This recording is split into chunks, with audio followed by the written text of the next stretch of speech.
नमस्कार दोस्तों, जय श्री राम। आप सभी का बहुत बहुत स्वागत है आप सभी के YouTube चैनल श्री रामार्थ पर। दोस्तों, आज की इस वीडियो में मैं आपको रामायण के एक ऐसे पात्र के कुछ ऐसे तत्वों को बताऊंगा जिसके बारे में आप लोग नहीं जानते होंगे। आप लोगों ने थंबनेल तो देख ही लिया होगा, उसी के आधार पर शुरू करते हैं इस वीडियो को। दोस्तों, रामायण में एक पात्र थी जिसका नाम था केकई। केकई ने राजा दशरथ से 2 वरदान मांगे थे, लेकिन ऐसा क्या मदद कर दिया केकई ने कि उन्हें 2 वरदान दिए गए। और ऐसा क्यों हुआ कि केकई ने भगवान श्री राम के लिए वनवास मांगा और भरत को राजा बनाया, जबकि केकई तो भगवान की बड़ी भक्त थी। इसके बावजूद भी कैकई का मन कैसे फिर गया, कैसे उसने भगवान के लिए वनवास मांग लिया, आखिर ऐसा क्यों हुआ? इसके पीछे की कहानी दोस्तों मैं आपको बताऊंगा। ध्यान से सुनिएगा और पूरी वीडियो जरूर देखिएगा।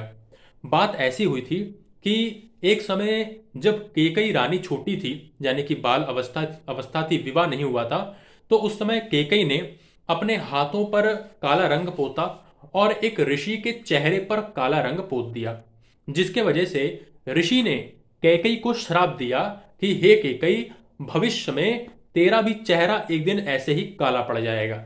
अब दोस्तों क्या हुआ कि ऋषि ऐसा बोल करके जाने लगे। तब कैकई ने देखा कि ऋषि का कमंडलू जो था वहीं पड़ा हुआ था। उसने उसे उठाया और भाग कर गई और ऋषि को उसका कमंडलू वापस कर दिया। तो ऋषि ने कहा कि कैकई, जिस हाथ से तूने मुझे मेरा कमंडलू पकड़ाया है, यह हाथ तेरा वज्र के समान शक्तिशाली हो जाएगा।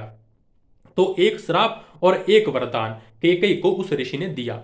ठीक है, अब क्या हुआ कि एक दिन जब राजा दशरथ के साथ कैकई का विवाह हो गया, तो राजा दशरथ स्वर्ग के राजा इंद्र की मदद करने के लिए राक्षसों के साथ युद्ध करने के लिए चले गए और अपने साथ कैकई को ले गए।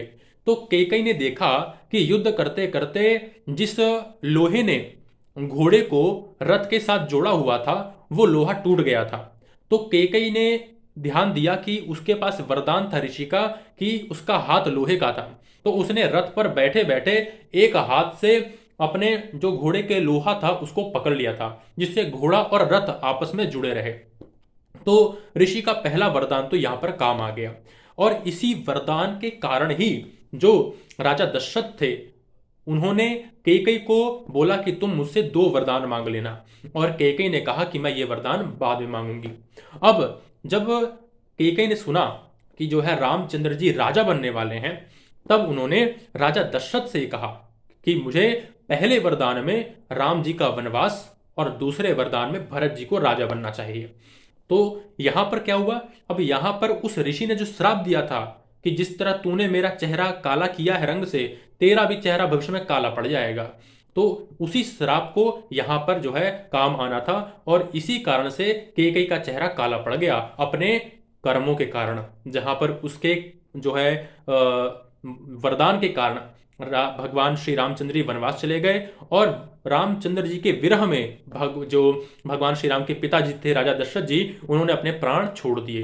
तो इस तरह से जो रानी कैकई थी, उसका चेहरा काला पड़ गया था। तो दोस्तों, यही कारण था इसके पीछे। आपको वीडियो कैसी लगी हो कमेंट करके जरूर बताइएगा, और ऐसे ही और सारी वीडियो मैं आप लोगों के लिए लाता रहूंगा। तब तक के लिए कमेंट में जय श्री राम लिख करके चैनल को सब्सक्राइब कीजिएगा, और आप सभी को जय श्री राम।